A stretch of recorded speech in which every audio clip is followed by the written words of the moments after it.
everyone, and welcome to my YouTube channel, Upcycled Adulting, where I help you grow to accomplish your goals, create healthy habits, and overcome obstacles. Today, I'm going to be talking about one of the most challenging and difficult obstacles to navigate, and that is holidays with a blended family. Now, I get into some nitty-gritty about your real life stuff because I know that real life stuff can really get in the way of us living the dream that we want to live. Do not forget to subscribe to this channel. I am always here to help you create your most amazing life.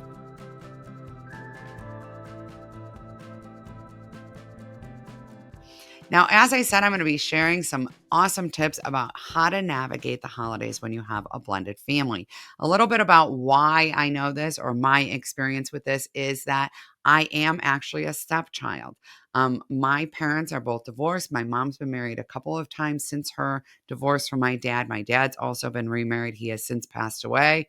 But I have navigated the holidays and the life of being a stepchild, so I have a pretty good understanding of that. My siblings have also been stepchildren in various different situations.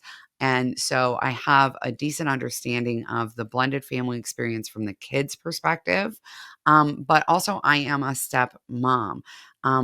Our situation is very unique. I almost feel like this video needs a precursor video. You guys can let me know in the comments if you want more about step parenting. I spend a lot of time working with step parents. I've coached a lot of step parents, kind of working through how to navigate some of the dynamics of blended family life.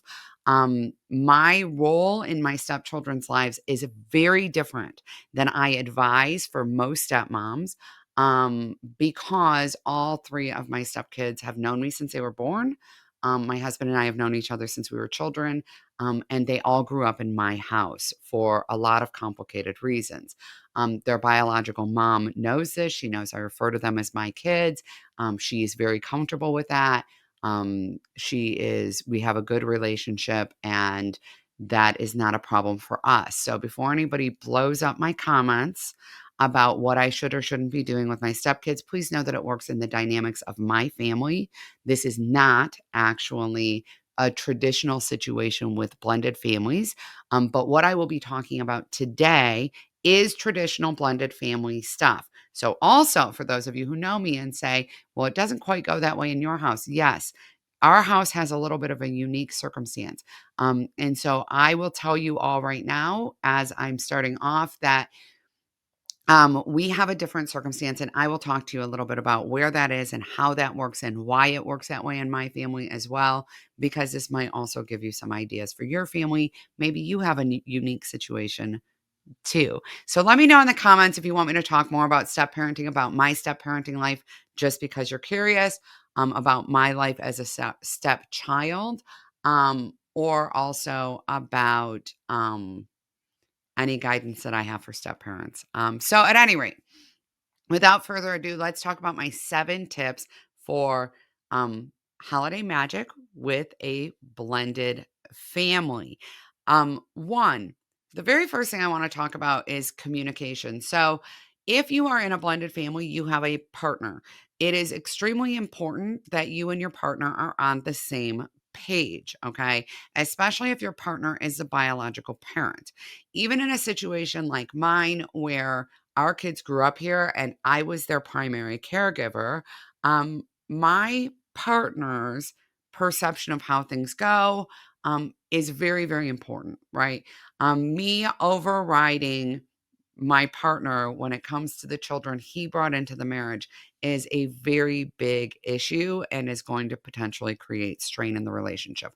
Communication is key when you have a blended family with your partner. I highly recommend therapy around this, because this can be really challenging, okay? Really challenging, and really difficult. And so it's important that you don't feel like you're walking on eggshells and you can talk to each other.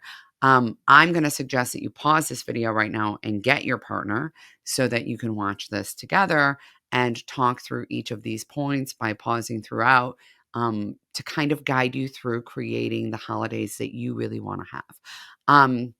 All right. But in communication, I want to also address the need to communicate with family of origin. Okay. It is generally not problematic to communicate with the family of origin that has always been in the children's lives, meaning communicating with my partner's parents about the children is not actually as much of an issue. However, it needs to happen, especially in my family. My partner's parents have been married for 56 years. They've never experienced divorce. My husband was the first one in the family to get divorced with kids.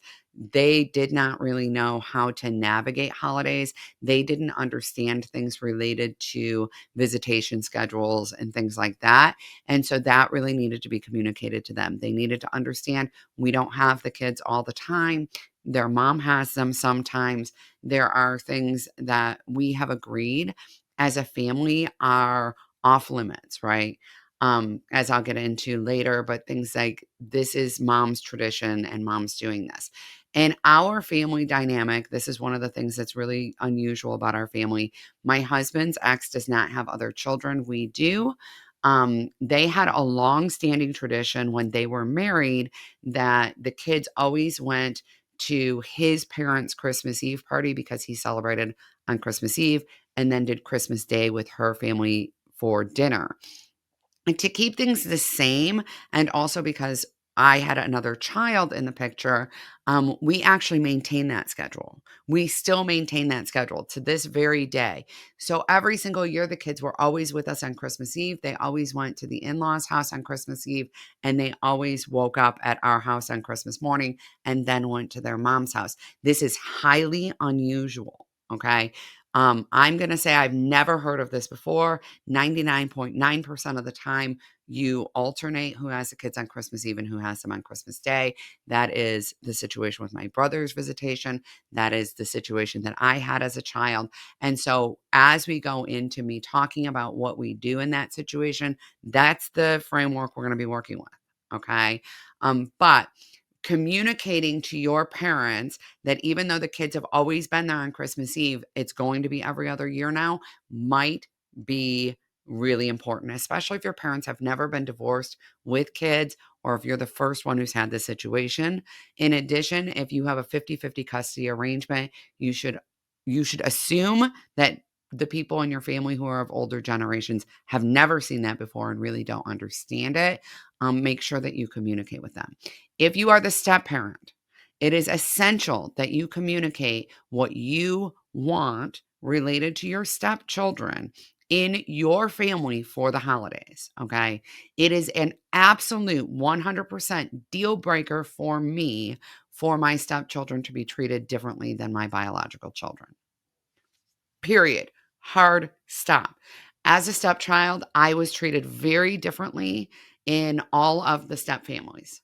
Always. Okay. And I knew it. I knew I did not feel welcome. I felt like a burden to those families. I felt like, my mom's baggage. I just did not feel good about that. That's not because my step parents weren't great people.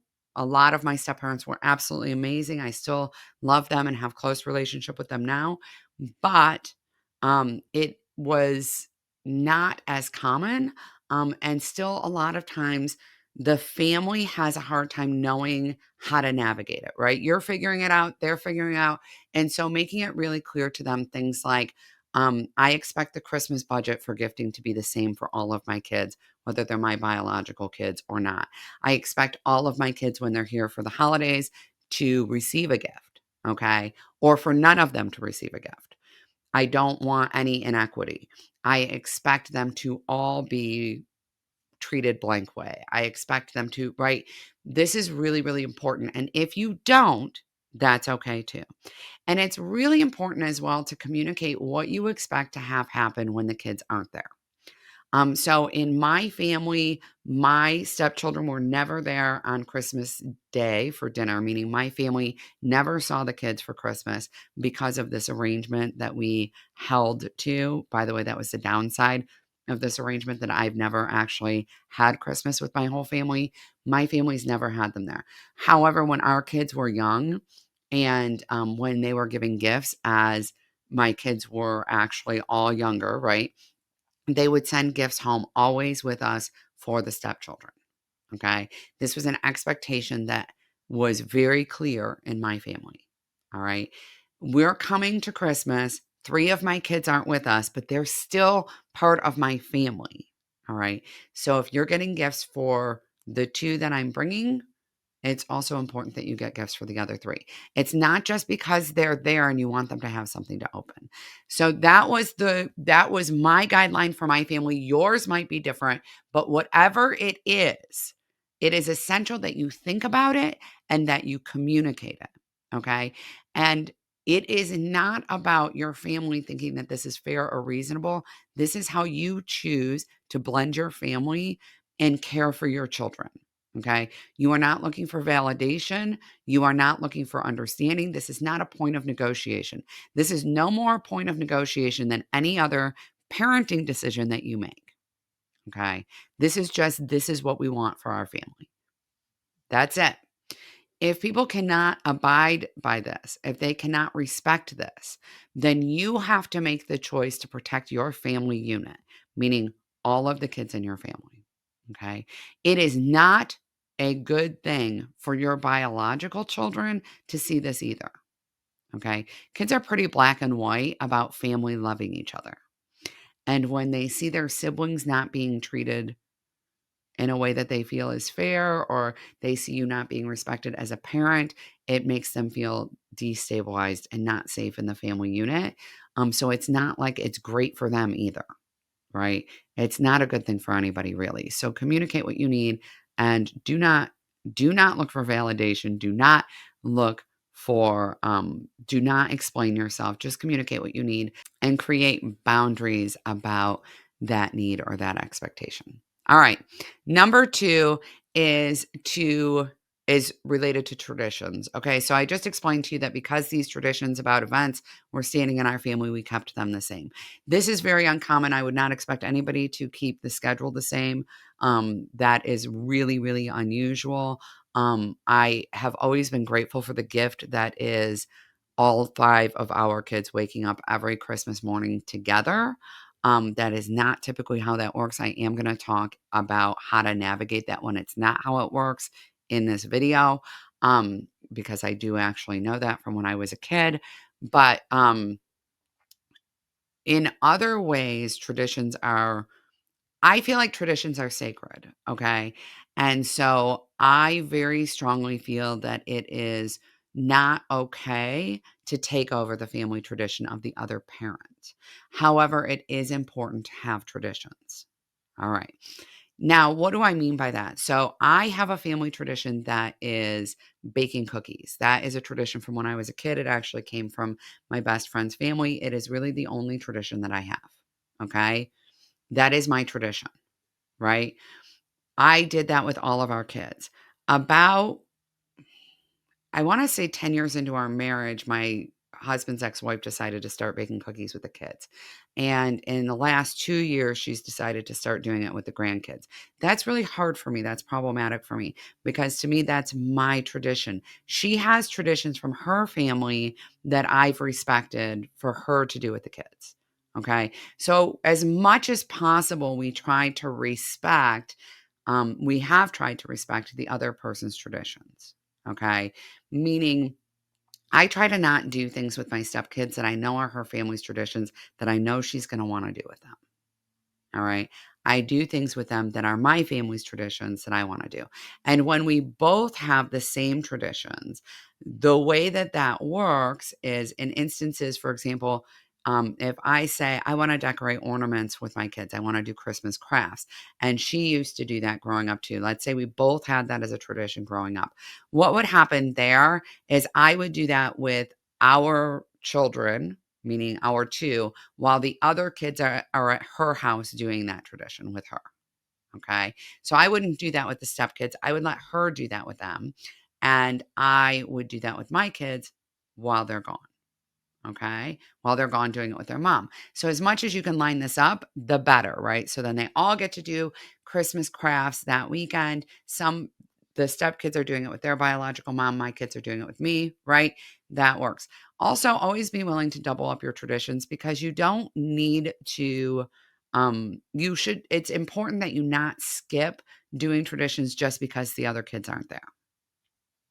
I mean, I know it's hard to do it with only half of your kids there, but your biological children also need to do things. They're the stepkids are doing things with the other parent and basically saying to your biological child, "But we can't have any fun when all the siblings are here." It's really not fair to them. But maybe consider some things that are not as big a deal or not as important to you, or consider doing them twice. Okay. Consider doing two gingerbread houses. Consider doing two caroling nights. Consider doing them twice. Or consider doing things that are maybe more age specific.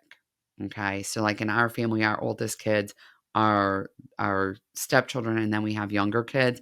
And so sometimes we would do things with the younger kids that the older ones just wouldn't be into, right? Because that happens, right? The older ones have outgrown that. So absolutely keep in mind that that is an option.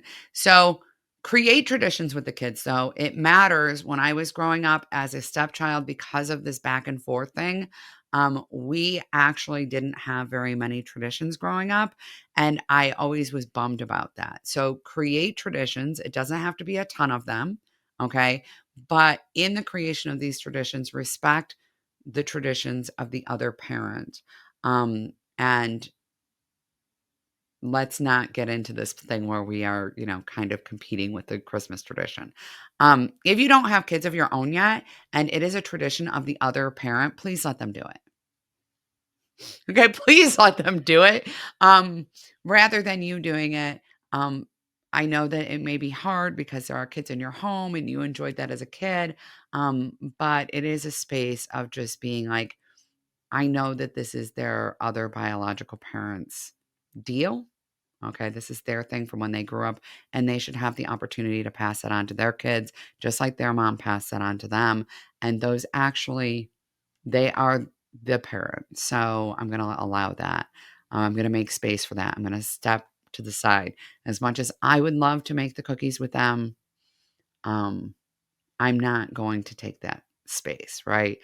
So just allow that. Number 3 is please do not. This goes right into what I was just saying. Do not compete with gifts or events or traditions or anything like that. Do not compete. This is not a competition. There is a very high likelihood that there is some kind of financial difference between the two households. This is very, very common, that there is a difference financially in the two households. Do not compete. Okay. This is not a competition. This is not how this works. It actually makes the kids feel guilty. It makes them feel badly. It stresses them out. It's very unsettling and upsetting to the kids. Um, aside from this thing I was talking about, and aside from this thing I was talking about with the tradition situation with the cookies, this was not a thing for us. We were very conscientious about competing. This does not mean that you have to have the same Christmas budget. Okay. This simply means that we're not working to one up each other. All right. The Christmas budget is what it is in our house. If our kid's biological mom spends more this year or less this year, it doesn't affect our Christmas budget. Okay. I'm pretty sure she has an idea as to what our Christmas budget is. I would guess. We've never discussed it, but I would guess, because it's been pretty consistent. It doesn't fluctuate because this year she's going to buy them more stuff. Okay. And vice versa. We don't really fluctuate the budget. I think her budget fluctuates year over year just based on what makes the most sense in her budget that year. Our budget has always basically been the same.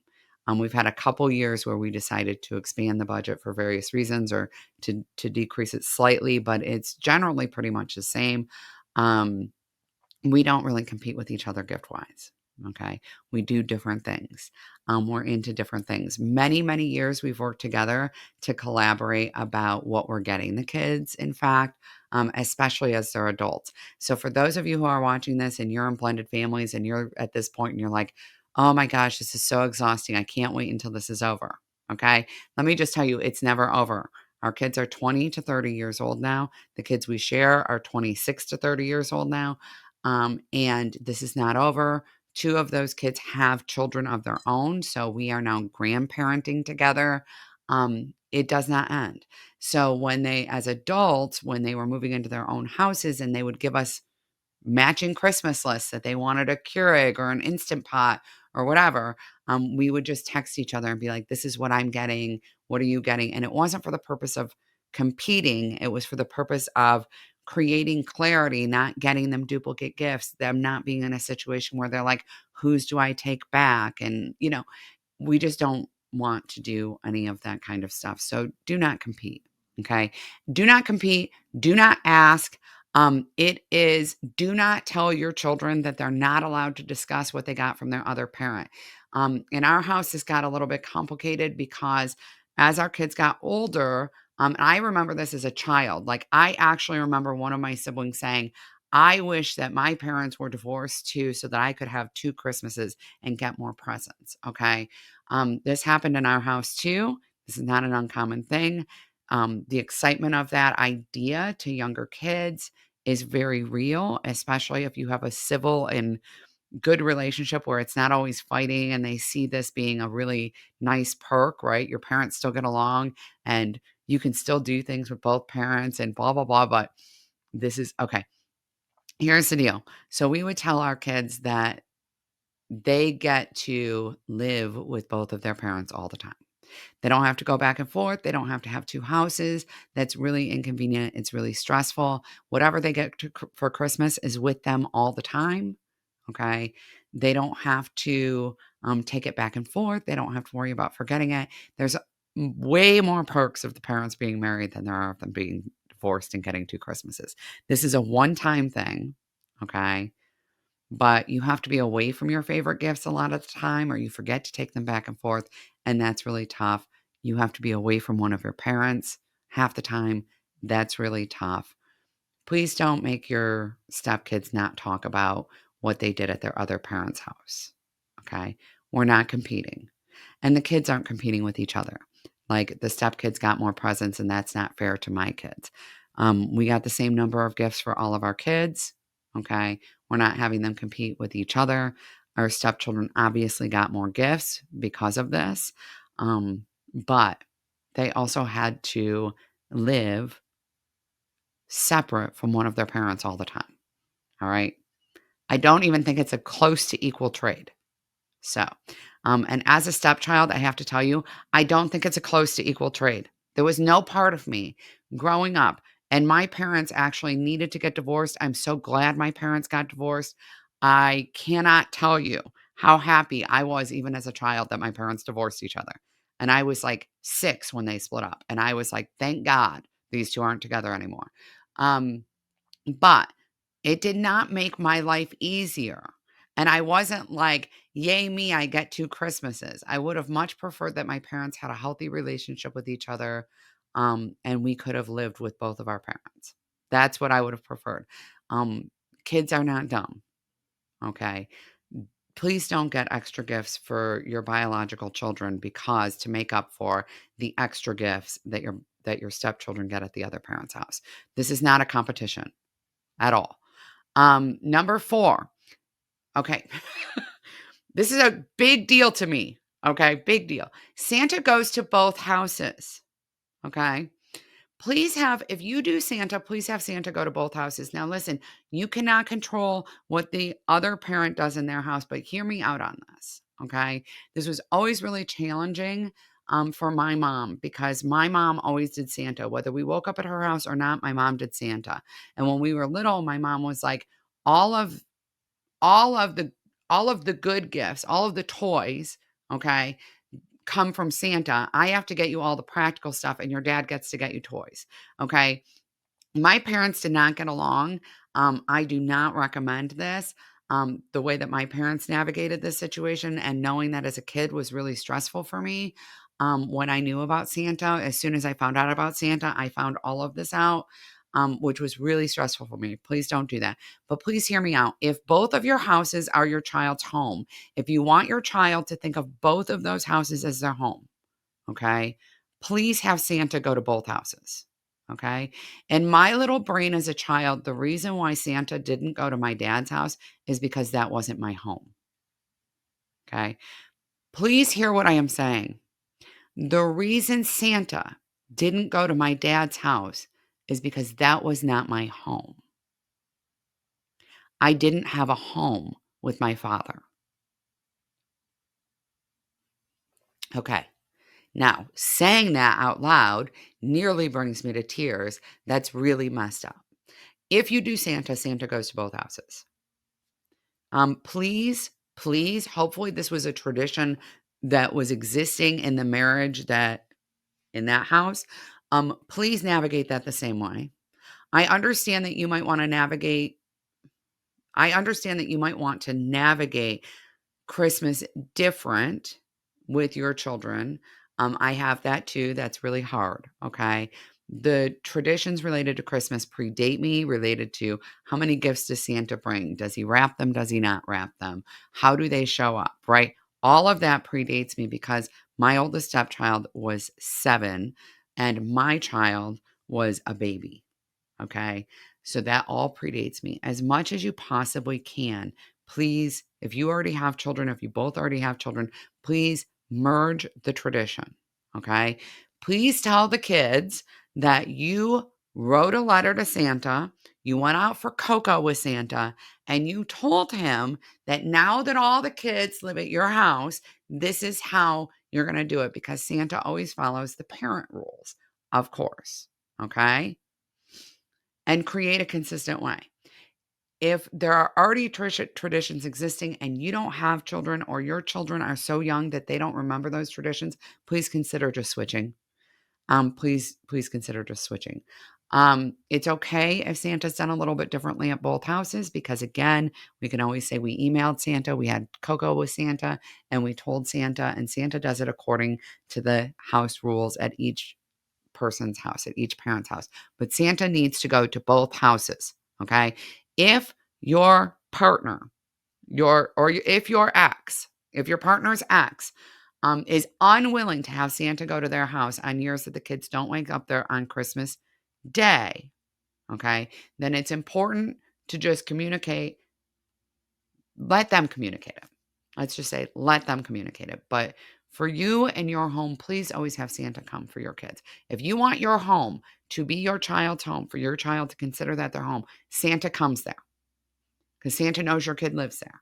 Santa knows the stepkid lives there. That's why Santa comes there. Okay. If Santa doesn't come there, you are telling the stepchild that that is not their home. Period. End of conversation. Please understand that. Please understand that. It doesn't have to be something big. It can be something small, but make sure Santa comes. Number 5, avoid joint gifts with your other kids. We want to avoid joint gifts because it is actually a thing for the kids to take their things back and forth. And this is something that needs to be discussed in your relationship because I understand that at the other house, things might get lost or things might get broken or things might not come back to your house. Okay, I get that. In our house, we navigated this that was their belonging.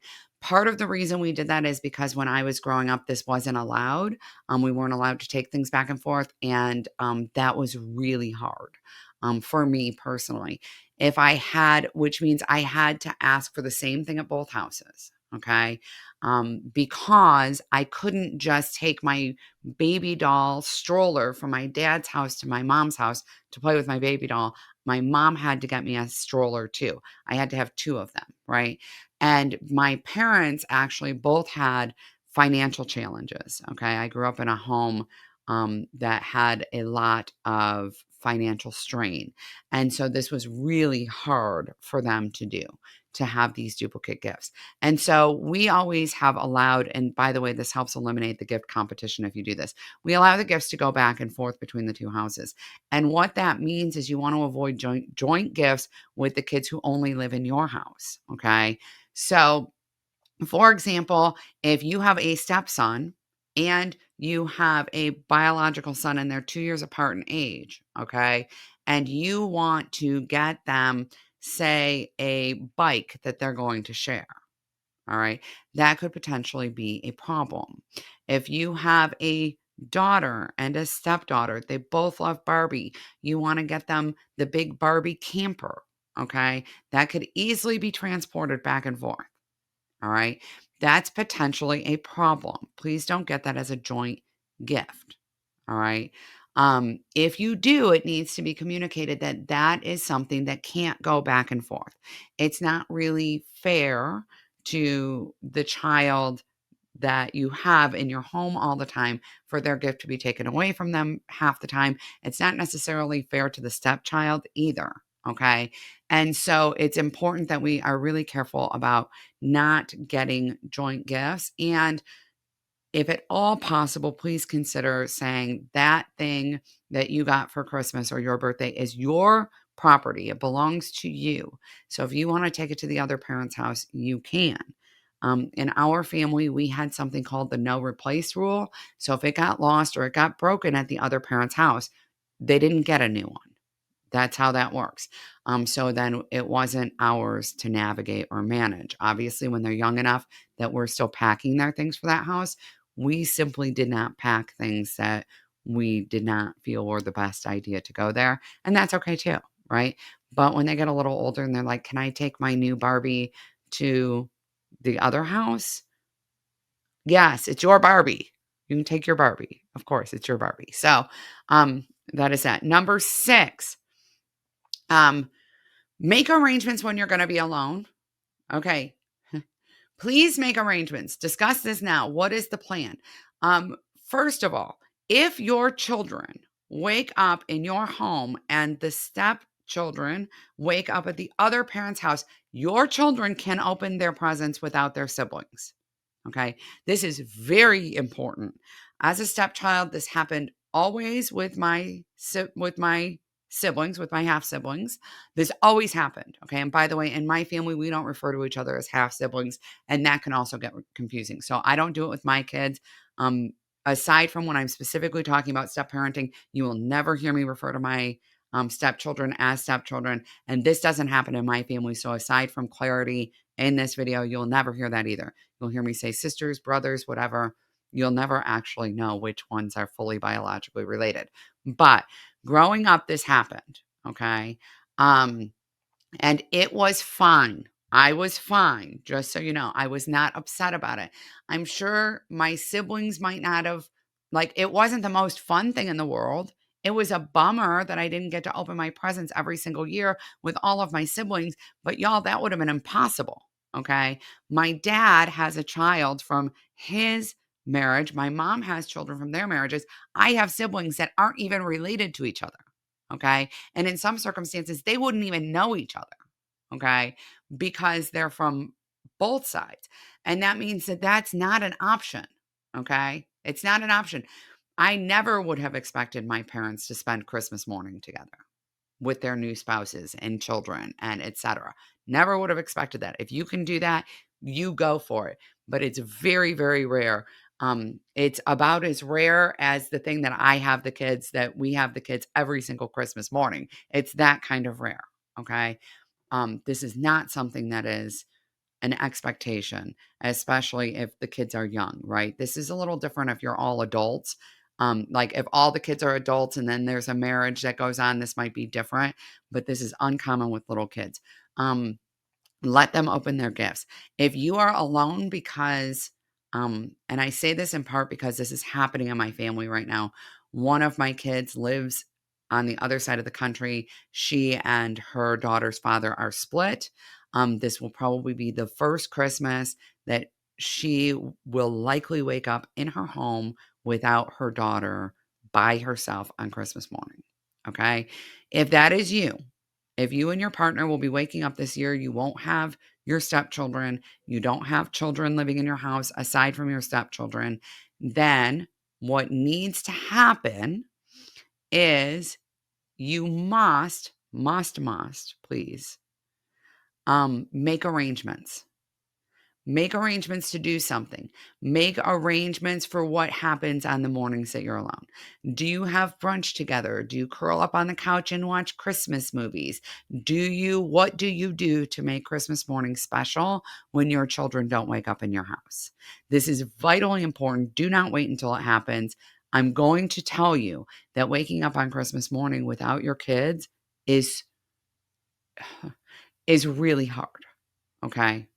And even if your partner's like, "Oh, no, it's fine," okay? The likelihood is it's not fine.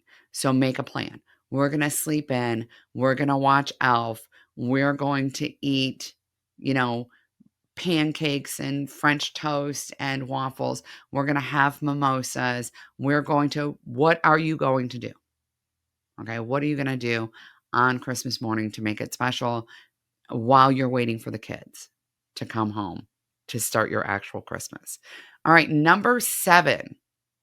And this is the most important one. There is nothing in this video that I have said that is more important than what I'm about to say right now in this very moment. So listen. Remember that it is about the kids. It's all about the kids.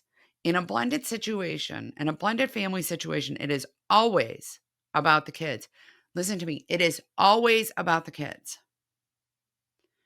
I am happy to do another video about this and how big this is and how important this is, but I need to make it very clear here as a stepchild and how I think about this as a stepmom.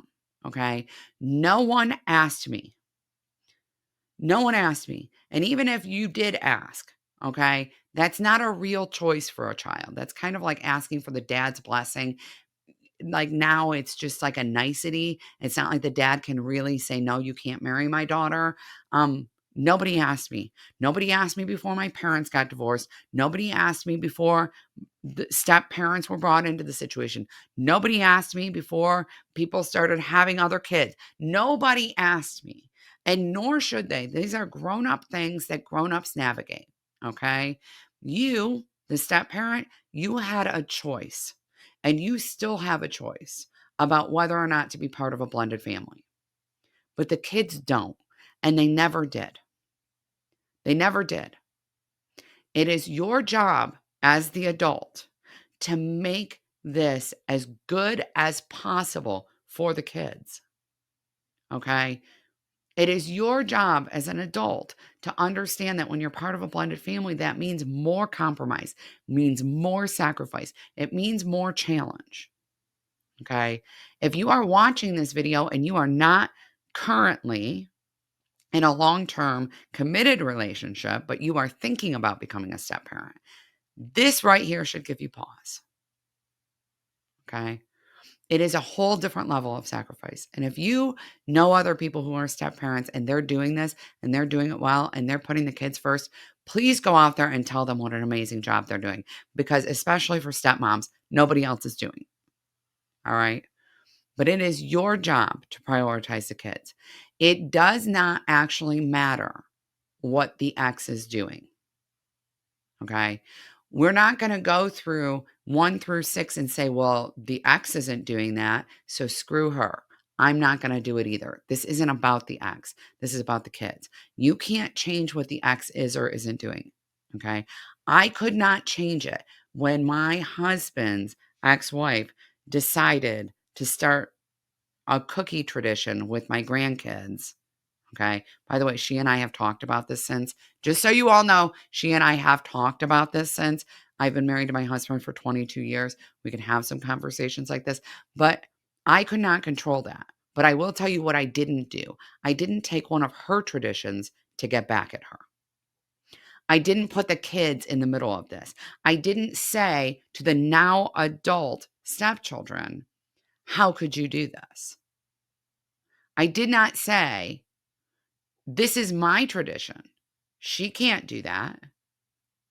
I did not tell them. By the way, if any of them are watching this video, this is the first time that they're even hearing about this as an issue or a concern. The first time that they're hearing about this. Okay? Because I didn't put them in that situation. Even though they're adults, they still don't deserve to be in that situation. It wasn't their choice. It isn't their choice. It's about the kids. Okay? It's about the kids. Whatever you do, just remember that. What is best for the kids, as in all the kids. And please know that whatever you do to create a loving, supportive, consistent, encouraging, embracing home for the stepchildren does nothing but add to the security of your own kids. Okay? This isn't about stepkids versus your kids, okay? I'm going to tell you that all of my siblings who are not fully biologically related to me felt and still feel destabilized by the fact that their parent, who is my step parent, that their families did not embrace us as their own. All that did was send the message to my siblings that children can be a, an unwelcome burden. All that did was make them feel like, what if I did something that would make me an unwelcome burden? It did not make their situation better. It's all about the kids. Not just for the holidays, for all the time. It's about the kids. Please let me know in the comments if you want me to talk more about step parenting, if you have specific questions about any of the things I said, if you have questions about step parenting in general, if you have questions about being a stepchild, if you want me to shine some light on navigating these situations, or how do you talk to your family about your expectations, whatever that may be, please tell me in the comments. I'm super happy to answer those questions. Again, I've coached a lot of people in step parenting situations with a lot of variety in what's going on with the ex and what's happening in the family dynamic. And I am happy to share anything with you because I know that blended family navigation is one of the hardest things that any of us ever does. You think parenting is hard? Parenting in a blended family it makes parenting look like the simplest thing you'll ever do. So remember that you are amazing, and remember that you deserve to have the life that you've been dreaming of. I know I say that all the time, and right now you might be like, but I'm dreaming of the Christmas where the kids are there all the time. I don't mean that you deserve to get everything you want. I mean that coming to a space where you can embrace the reality of your life, where you can create peace in that life, and you can say, this is my dream life. This is the best my life can be. And the circumstance that I have, it matters. It matters so much. Okay? It really does. And you deserve that. You deserve to wake up one day and say, I wouldn't change a thing. Okay? Sure, would it be nice if the kids woke up here every single Christmas? Yes. But I'm so satisfied and so happy with the life that I have. My life is amazing, okay? And that's what I say every day, and you can too. Don't forget to subscribe, and again, let me know in the comments if you want more step parenting content. Bye, everyone.